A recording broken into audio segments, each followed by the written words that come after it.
Bonjour à tous. Donc voilà, on est maintenant arrivé à la dernière partie de la partie 2, où donc on a vu la physique de l'élasticité lors des capsules précédentes. Et maintenant, dans les capsules qui vont arriver, je vais parler des propriétés plastiques et de rupture. Donc, ce qu'on va d'abord faire, c'est un petit peu d'essayer de prédire quelle serait la limite d'élasticité théorique. À partir de quel moment, plutôt que de juste tirer sur des liaisons, ben, ce qui se passe, c'est que on va casser des liaisons et faire en sorte qu'on ait donc une déformation qui soit permanente.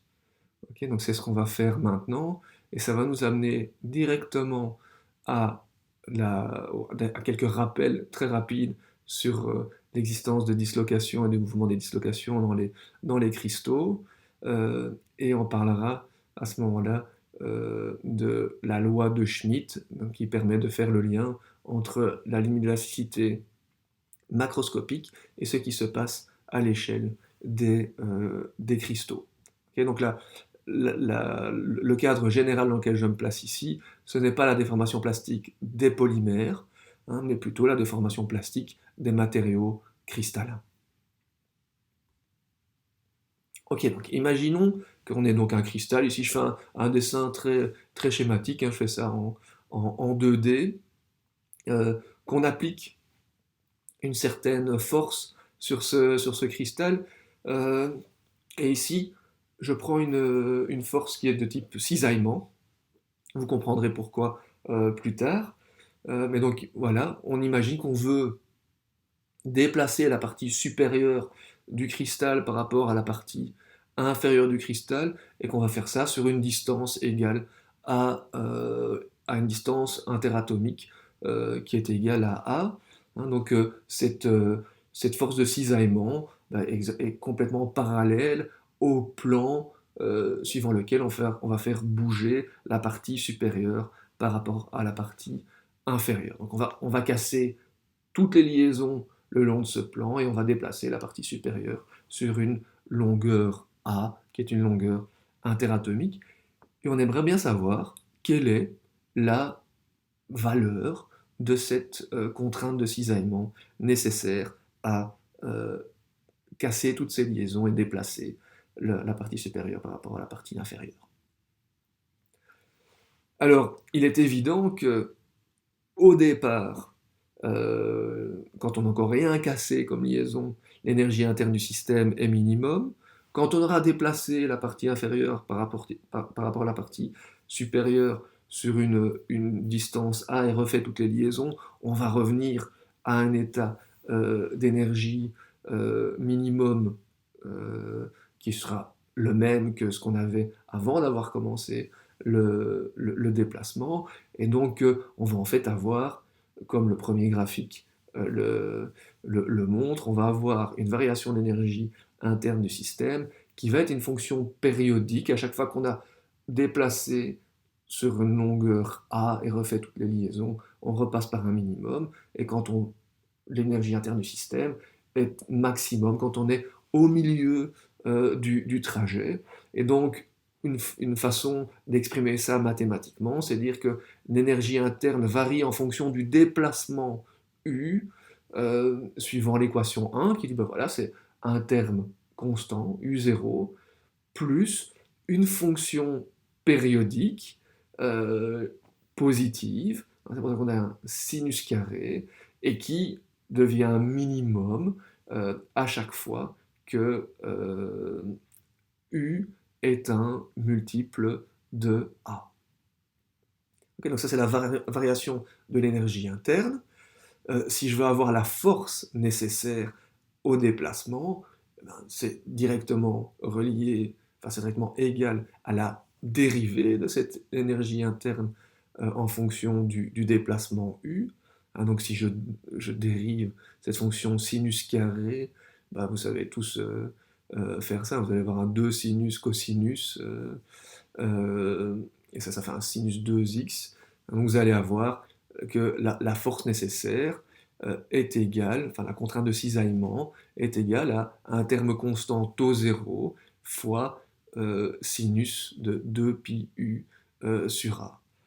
Et ce que vous dit cette formule 2 sur le slide, c'est que dès que j'aurai atteint une contrainte de cisaillement égale à taux 0, eh ben, cela va se faire, la fonction sinus étant bornée.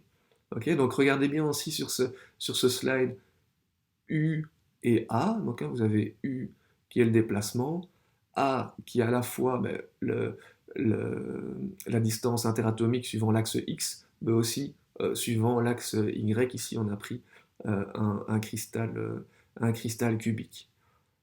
Okay, donc on a maintenant une fonction, on voit comment taux varie en fonction du déplacement, et on sait que je dois arriver à une valeur de taux égale à taux 0 pour dire que je vais pouvoir euh, faire avancer la partie supérieure par rapport à la partie inférieure sur une distance égale à A. Et donc, tout l'intérêt est d'essayer d'avoir une expression pour ce taux 0. Ok, donc je repars de la formule précédente. Après, maintenant, j'aimerais bien avoir une idée de ce que vaut taux 0. La première chose que je peux dire, c'est que cette fonction sinus, euh, donc ce sinus 2pi u sur a, comme cette équation de taux u est valable pour tout déplacement, en ce compris les faibles déplacements, ce que je peux faire, c'est dire, voilà, sinus, cette fonction sinus, je vais prendre sa valeur pour des faibles déplacements, et donc à ce moment-là, sinus x vaut x, et donc j'arrive à l'équation 3 qui me donne le cisaillement en fonction de u comme étant égal à taux 0 fois 2 pi u sur a. Maintenant, en fait, je me retrouve avec une sollicitation du cristal qui est en fait un essai de cisaillement. Donc, c'est-à-dire que j'applique une certaine contrainte de cisaillement et je mesure une certaine déformation en cisaillement. C'est exactement la même chose que ce qu'on fait lors d'un test de traction où j'impose une contrainte, je mesure un déplacement, j'applique sigma, je mesure epsilon, ou l'inverse, hein, et la constante de proportionnalité entre sigma et epsilon, c'est le module de Young. Dans un essai de cisaillement, la contrainte, euh, le rapport qu'il y a entre la contrainte de cisaillement et la déformation de cisaillement, c'est cette lettre mu qui est le module de cisaillement, qui n'est pas forcément complètement égal au module de Young. Et la déformation en cisaillement, c'est le déplacement suivant l'axe X divisé par la longueur suivant l'axe Y. Et ça, c'était A. Donc c'est U divisé par A. Okay, donc quand je mets 4 dans 3, j'obtiens une valeur de taux 0 qui vaut mu sur 2pi. Okay, donc ça, c'est vraiment une équation super importante qui vous dit, voilà, théoriquement, normalement, si je veux casser toutes les liaisons le long d'un plan et déplacer la partie supérieure par rapport à la partie inférieure, la contrainte nécessaire à faire ça vaut le module de cisaillement divisé par 2pi. Alors sur ce slide-ci, en fait, on imagine faire un test de traction. On utilise une construction particulière qui s'appelle les cercles de Moore. Ça n'est pas bien important. Toujours est-il que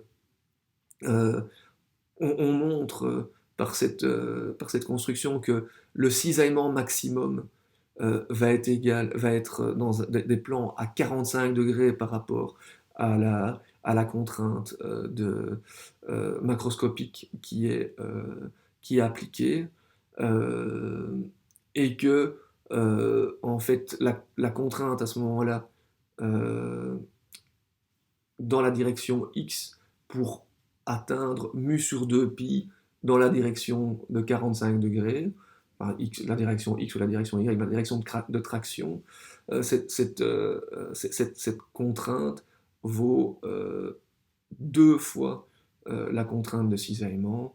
Donc, ce qui grosso modo, enfin, on arrive comme ça à dire que sigma 0 vaut 2 taux 0, et ça vaut mu sur pi.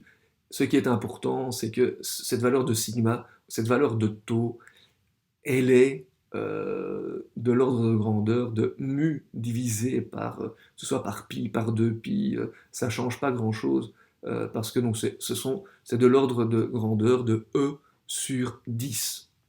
Et E sur 10, si vous prenez par exemple le fer, sa limite d'élasticité devrait valoir son module de Young, 210 gigapascal, divisé par 10, lors de 21 gigapascal.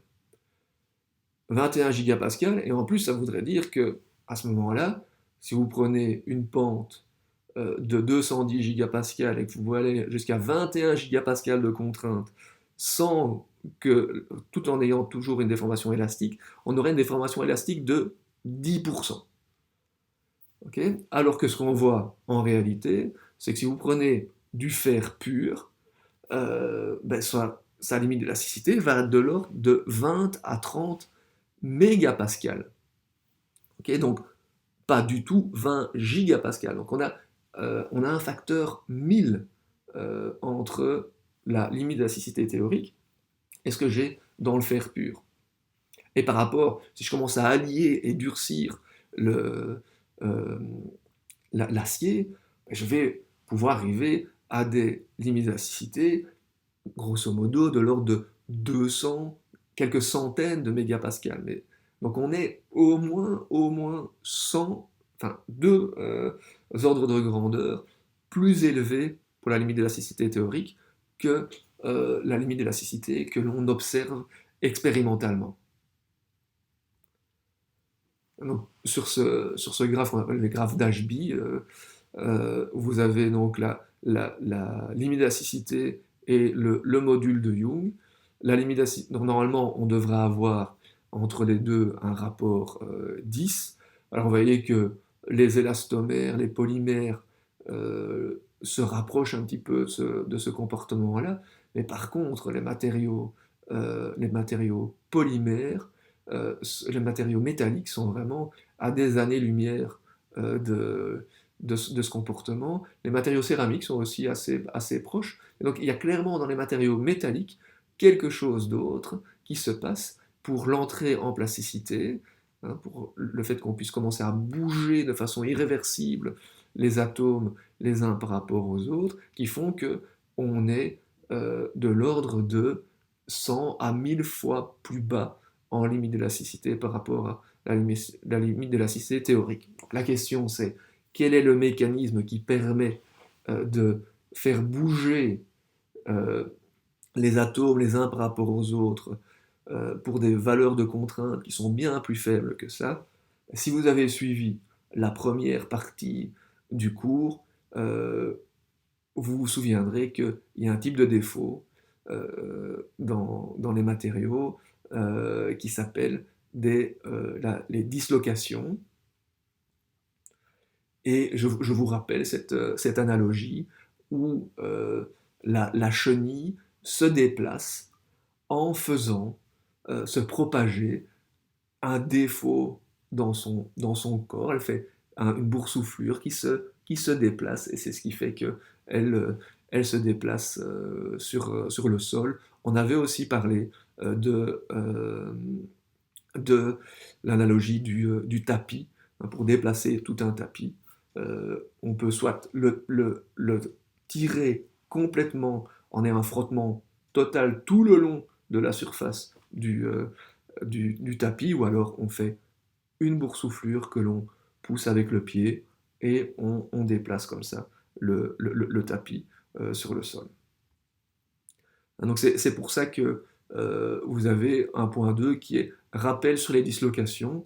Alors comme j'ai déjà expliqué ça, c'est enregistré, vous pouvez regarder ça à votre aise, je ne vais pas recommencer toute l'explication, j'ai passé très rapidement à travers les slides sur ce point-là pour arriver à ce qu'on va appeler la loi de Schmitt.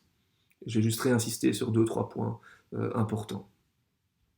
Donc, je vous rappelle, ici, vous avez des différents types de dislocation, dislocation coin, où le vecteur de Burgers est perpendiculaire à la ligne, la dislocation vis, où le vecteur de Burgers est, lui, parallèle à la ligne.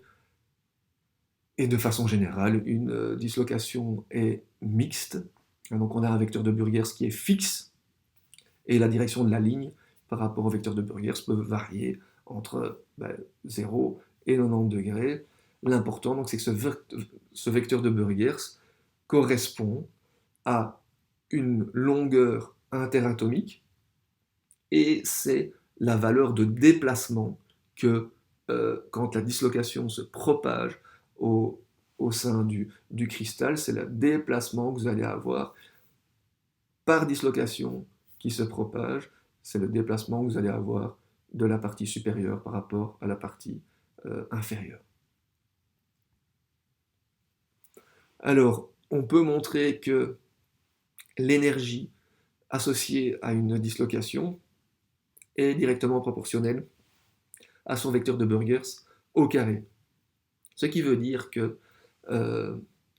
les dislocations ne seront pas avec des vecteurs de Burgers aléatoires, mais ce seront toujours les directions les plus compactes possibles. Et donc dans le cubique face centré, ce sont les directions 1, 1, 0, et dans le cubique centré, ce sont les directions 1, 1, 1.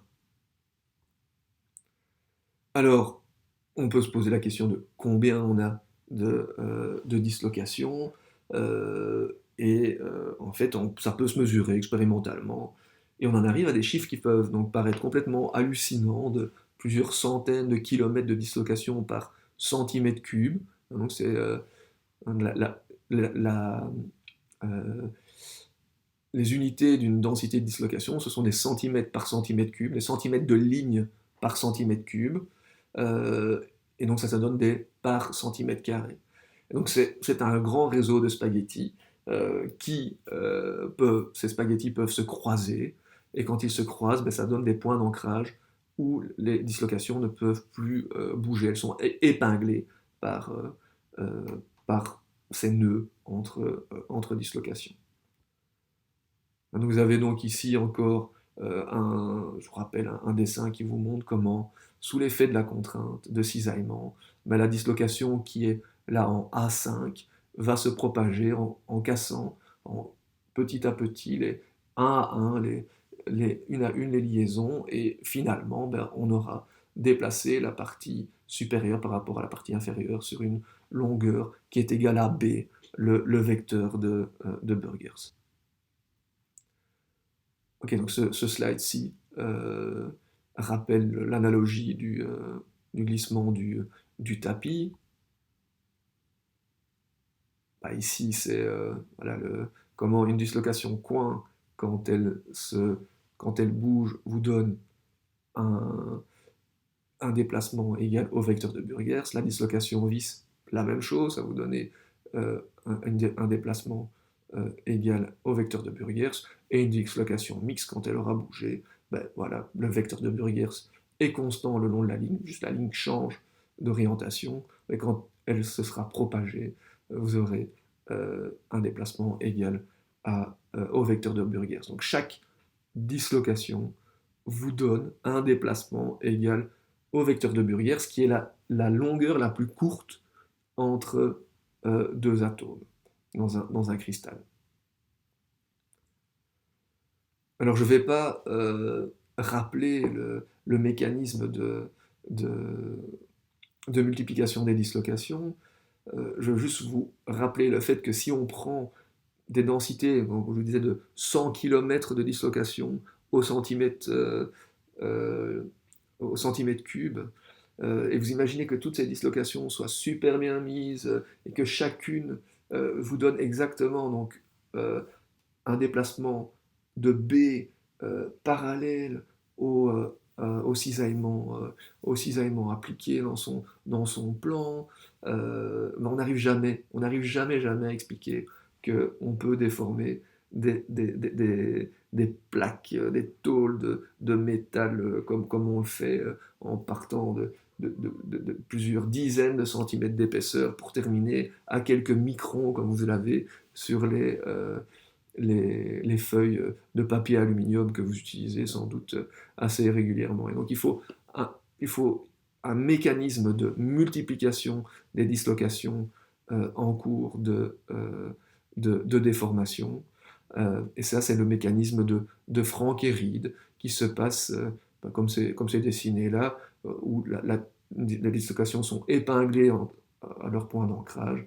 Elles se courbent et en fait la contrainte nécessaire à atteindre la position au point C va être d'autant plus euh, grande que les deux points d'ancrage sont proches l'une de l'autre. Et ça va être, comme on le verra plus tard, ben, ça fait en sorte que au plus on a des points d'ancrage, au plus ils sont proches les uns des autres, et que donc la contrainte pour continuer à multiplier des dislocations va augmenter avec la diminution de la distance entre les points d'ancrage. C'est-à-dire que au plus vous allez avoir des dislocations, au plus la distance entre les points d'ancrage va être faible, et donc au plus ça va être difficile de continuer à les multiplier, et ça va être à la base du phénomène d'écrouissage dont on a déjà parlé au niveau macroscopique, le fait que ça devient de plus en plus difficile de déformer plastiquement, macroscopiquement, mais en fait, au niveau microstructural, ça vient juste du fait qu'on a multiplié les dislocations et qu'on a diminué donc la distance entre les points d'ancrage. Voilà, donc, si vous ne vous souvenez plus de comment fonctionne le mécanisme de Frank et Reed, retournez euh, à la vidéo qui en parlait. Voilà, donc je vais maintenant faire le lien entre ce que je vous ai montré comme situation, qui était de dire, ben voilà, j'ai une contrainte de cisaillement dans un plan, et ce que j'ai montré, c'est que plutôt dans ce plan que de casser les, euh, toutes les liaisons en une fois et déplacer suivant une longueur qui vaut A ou B, le vecteur de Burgers, ce qu'on va faire, c'est déplacer une dislocation et avoir à la fin du déplacement de la dislocation un déplacement macroscopique qui vaut, enfin macroscopique c'est plutôt à l'échelle du cristal qui vaut B. Maintenant je vais essayer de faire le lien entre ce qui se passe au niveau du cristal et un chargement macroscopique. Et ça va nous amener à ce qu'on appelle la loi de Schmitt. Donc voilà, je vais prendre un cristal. Là-dessus, je vais appliquer une force. Et puis, ben, plutôt que d'avoir la situation où j'avais une contrainte de cisaillement en parallèle dans le plan de glissement de la dislocation, ben, je vais dire, voilà, imaginons que j'ai un plan de glissement qui fait un certain angle avec la force appliquée et une direction qui fait aussi un certain angle avec la force appliquée. Donc j'ai un angle phi qui est l'angle entre la normale au plan et la force appliquée, et puis lambda qui est l'angle entre la force et la direction de glissement. Okay, donc ce qui va faire bouger la dislocation, c'est la composante de cisaillement, c'est la projection de la force dans le plan de glissement suivant la direction de glissement. Donc je vais projeter F sur la direction de glissement, et donc la composante de la force dans le plan de glissement, ça va être F fois cos le cosinus de lambda.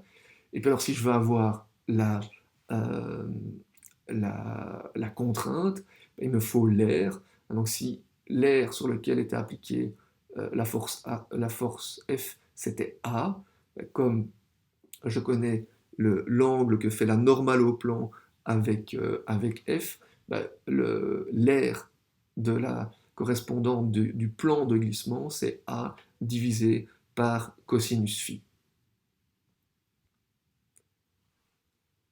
Voilà, donc quand je mets ça ensemble, je vois que la contrainte de cisaillement, on va appeler en fait ça la scission résolue, c'est le nom de quand on résout cette force appliquée dans le plan de glissement, on appelle ça une scission résolue, et ben ça va être égal à ce qu'on vient juste d'exprimer. Et donc à partir du moment où F sur A, c'est la contrainte sigma appliquée, vous avez que la scission résolue vaut sigma, qui est la contrainte macroscopique appliquée. Donc vous avez vraiment ici un lien entre la contrainte de cisaillement dans le plan microscopique et la contrainte macroscopique sigma appliquée. Et donc le lien entre les deux, c'est ce facteur cosinus lambda, cosinus phi, qu'on appelle ms, le facteur de Schmitt. C'est pour ça qu'on appelle ça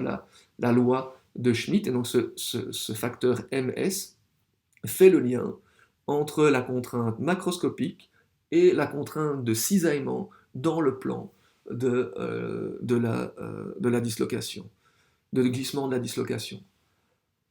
Okay, donc vous pouvez voir que le facteur de Schmitt va être nul pour phi ou lambda égale à 90 degrés, et les maximales, il vaut 0,5 pour phi égale lambda égale 45 degrés.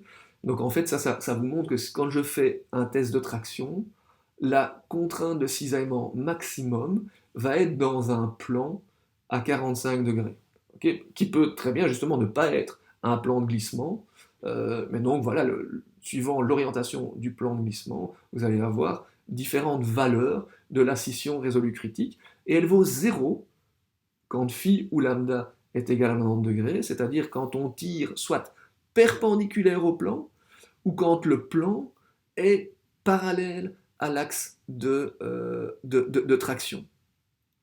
Alors, ce que l'on peut écrire, c'est que dès que cette valeur de contrainte résolue va atteindre un niveau critique, ce taux C dont on avait une valeur théorique, mais on sait bien que pour que le taux C ici ne va pas être relié au fait de casser tous les plans, toutes les liaisons dans le plan, mais juste c'est un taux C qui est la contrainte critique nécessaire à faire bouger une dislocation dans son plan de glissement. Dès que le taux R, la scission résolue, dépasse un seuil critique, on a entré en plasticité du cristal. Alors je vais revenir une minute sur le cas particulier où on a un facteur de Schmitt qui est nul.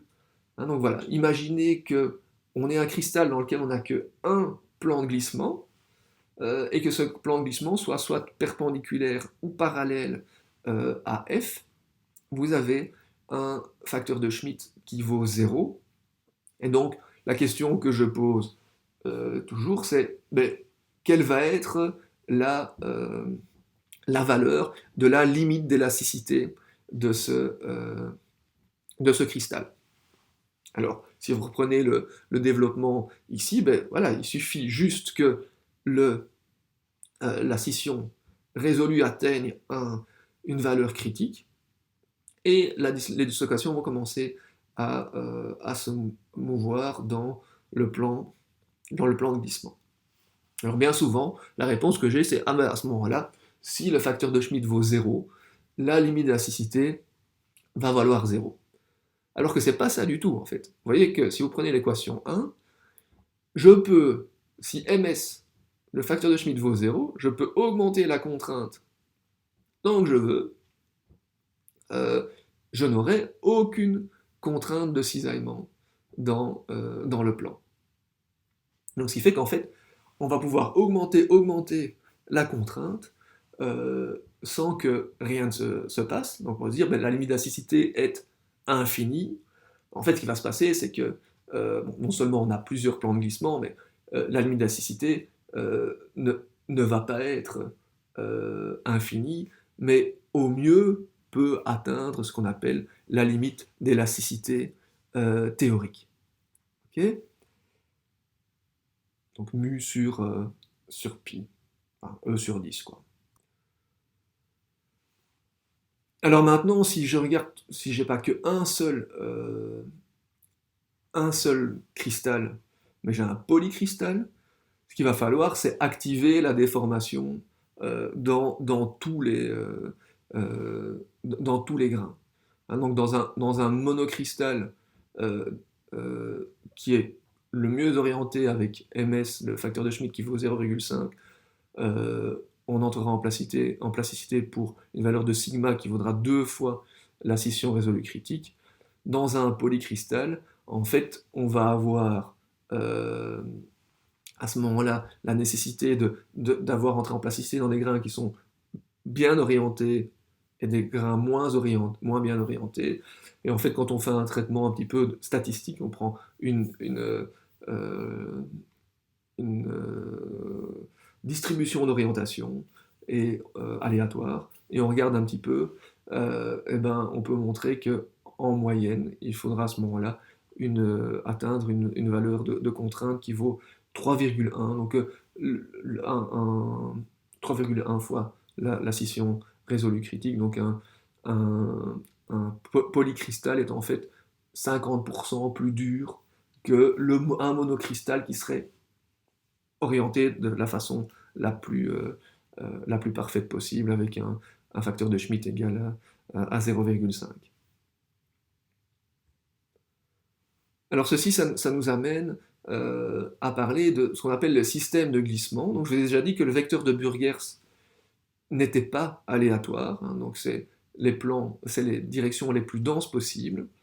Alors si on fait maintenant, si on veut regarder les plans dans lesquels les dislocations se meuvent, ben, ces plans doivent déjà contenir le vecteur de Burgers, ça c'est évident. Mais en plus de ça, c'est pas du tout aléatoire. Et on peut montrer, quand on regarde un petit peu ce qu'on appelle la résistance intrinsèque du réseau au mouvement des dislocations.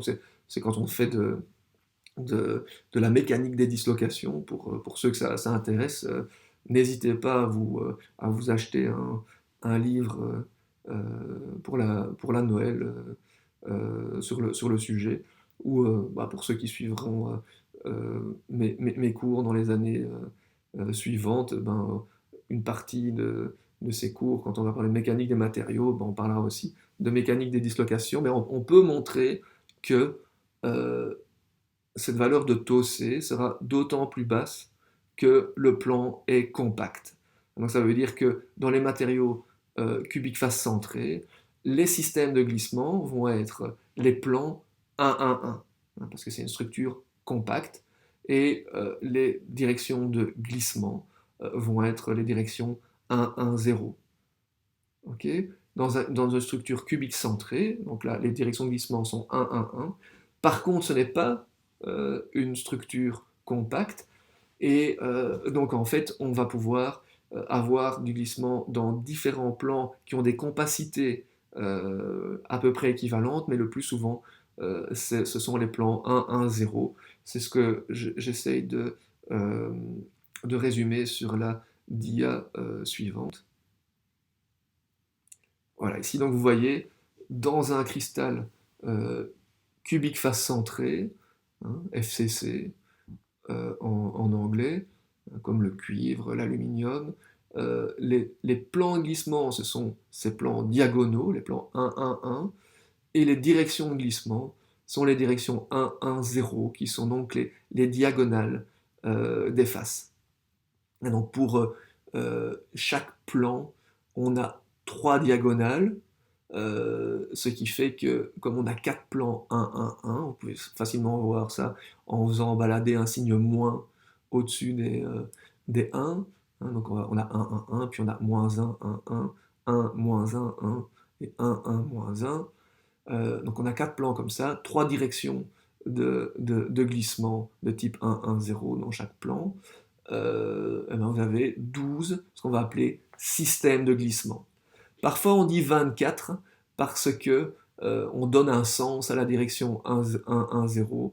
On dit que c'est la dislocation, on peut bouger dans un sens ou l'autre, 1, 1, 0 ou moins 1, 0. Et on dit à ce moment-là qu'il y a 24 systèmes de glissement. Voilà, c'est juste, voilà, est-ce que la dislocation part à droite ou part à gauche? C'est toujours dans une direction qui est de type 1, 1, 0.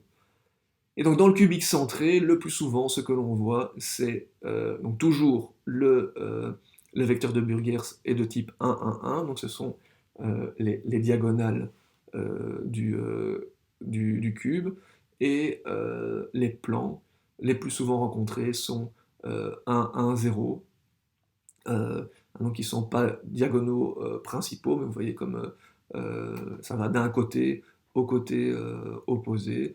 Dans chaque plan, là, vous avez 2 directions diagonales. Il y a 6 plans 1, 1, 0. Là, comment est-ce qu'on tombe sur 6? Ben, on fait se balader le 0, et puis on fait se balader un signe moins, et vous en avez 6 comme ça. Donc on a 12 systèmes de glissement de type 1, 1, 0, 1, 1, 1. Alors parfois, on peut observer des glissements sur des plans de type 2, 1, 1 ou 3, 2, 1. Enfin, c'est pas bien, bien important. Mais donc voilà, les dislocations n'ont pas de vecteur de Burgers aléatoire, et en plus ne glissent pas dans n'importe quel plan. Donc on a vraiment des systèmes de glissement. Ici, vous avez pour le cubique centré, le cubique centré, le cubique face centré. On peut avoir la même chose dans l'hexagonal compact. Voilà, je n'en parle pas. Je n'en parle pas ici. Donc je vais terminer cette partie en disant, ben voilà, on a parlé des formations des matériaux cristallins, en disant on a des dislocations, euh, et on en a dans tous les matériaux cristallins, pas juste les métaux, mais dans les céramiques, on trouve des dislocations. Alors il y en a moins. Il y en a moins parce que dans les matériaux céramiques, le vecteur de Burgers est intrinsèquement plus long. Alors ça peut très facilement se voir euh, parce que dans le cas des cristaux covalents, parce que comme les cristaux covalents ne sont pas du tout compacts, ben la longueur de la plus petite distance que vous allez avoir entre deux sites équivalents va être intrinsèquement plus élevée que ce que vous avez dans un matériau métallique où c'est la compacité maximum qui est recherchée. Donc on a moins de dislocation dans un matériau covalent, mais en fait dans un matériau ionique aussi, c'est ce que vous avez sur ce slide ici, où en fait dans un matériau ionique, une céramique ionique, si vous voulez déplacer une partie du cristal par rapport à l'autre, vous ne pouvez pas faire ça n'importe comment, parce que il est hors de question de ne plus avoir la neutralité électrique locale, vous ne pouvez pas faire passer des charges plus au-dessus de charges plus. Et donc en fait, la structure de dislocation dans un matériau ionique est beaucoup plus complexe. C'est ce que vous avez à droite. Hein. Vous devez en fait avoir deux plans, un plan d'atomes, d'ions positifs et d'ions négatifs qui bougent ensemble. Et là aussi, donc votre B va être, votre vecteur de Burgers va être plus élevé. Donc moins de dislocation. Bah bon, ok, on a moins de dislocation. Ben voilà, on pourrait imaginer qu'elle bouge quand même. Mais après aussi, intrinsèquement, la contrainte nécessaire à faire bouger ces dislocations qui sont en moins grand nombre est aussi beaucoup plus élevée, parce qu'il n'en reste pas moins que vous devez toujours casser des liaisons. Alors vous ne cassez pas le long de tout un plan, vous devez casser des liaisons qui sont de nature bien plus forte, hein, parce que c'est covalent ou ionique, que ce qu'on a dans un matériau métallique. Okay, donc c'est la raison pour laquelle les matériaux métalliques, eux, sont ductiles, qu'on va pouvoir les déformer plastiquement, alors que les matériaux céramiques, on va augmenter la contrainte et les dislocations ne vont jamais bouger. Ce qu'on va voir, c'est la rupture du matériau. On va casser les liaisons de façon brutale. Donc voilà, ça termine cette capsule sur le, enfin, la limite d'élasticité théorique et qu'est-ce qui se passe dans un matériau cristallin, le mouvement des dislocations et le lien entre contraintes nécessaires à faire bouger une dislocation, la limite d'élasticité macroscopique. Et puis donc, ce qui va suivre maintenant, c'est étudier les différents mécanismes de durcissement. Qu'est-ce qui fait que l'on peut augmenter la limite d'élasticité? Pourquoi est-ce que le fer pur a 20 mégapascales de limite d'élasticité et qu'on peut produire des aciers, qui sont des fer carbone, dans lesquels on a des limites d'élasticité qui peuvent aller jusqu'à 3 gigapascales. Et ça, c'est pour la suite de l'histoire.